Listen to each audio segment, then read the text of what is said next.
창세기 19장 12절로 22절입니다.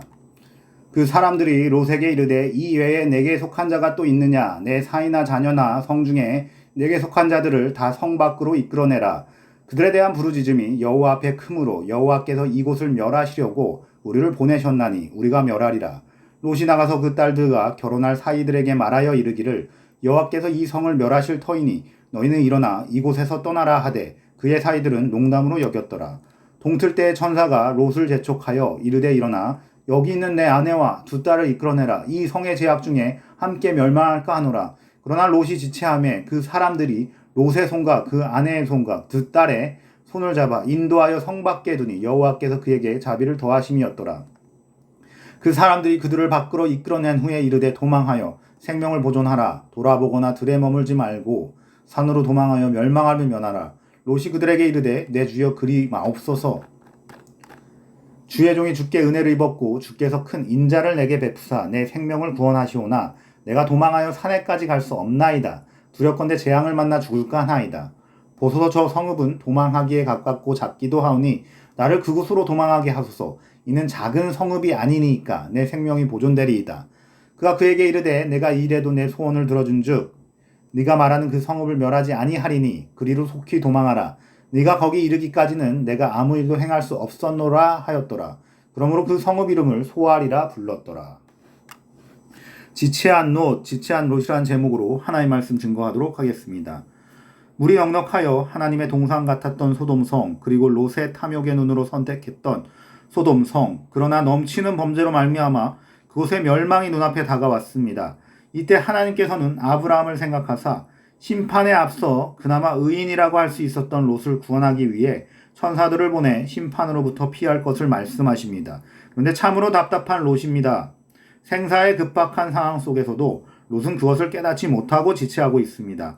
심판의 소식을 듣는 순간 그는 자신의 어리석었던 행적을 깨달았어야 함이 마땅함에도 불구하고 아직도 소돔성에 미련과 아쉬움을 두고 지체하고 있었던 것입니다. 그러면 그는 무엇을 지체했을까요? 이제 본문을 통해 그의 비신앙적인 면을 살펴보고 그럼에도 불구하고 자비를 베푸신 하나님의 강권적인 역사를 살펴보겠습니다. 첫째로 세상에 미련을 두고 지체했습니다. 심판의 순간에 이르렀습니다. 천사들은 롯을 재촉하였습니다. 그러나 롯은 지체하였습니다. 죽음이 눈앞에 있는데도 그는 소돔성에 미련을 두고 있었던 것입니다. 그는 재물이 아까웠습니다. 재물을 그냥 버려두고서 떠나는 것이 못내 아쉬웠습니다. 사실 그의 마음은 아직도 절반 이상 이 세상에 속해 있었습니다. 예수님 당시 예수님의 부름을 받은 무리 중에는 죽은 자를 장사하고 오겠다는 사람도 있었고 가족과 작별하고 오겠다는 사람도 있었습니다. 세상에 미련을 둔 롯과 같은 모습이라 할 것입니다. 성도 여러분, 구원을 원하는 자는 두 마음을 품지 않고 멸망으로부터 신속히 지체함 없이 떠나야 합니다. 손에 쟁기를 잡은 자가 뒤를 돌아보는 것은 하나님 나라에 합당치 못합니다. 오직 믿음의 주요 온전케 하시는 이인 예수를 바라보아야 할 뿐입니다. 둘째로 완전한 구원의 장소로 이동하는 것을 지체했습니다. 천사들은 성 안에서 지체하는 롯과 그의 식구들을 강권적으로 성 밖으로 이끌어냅니다.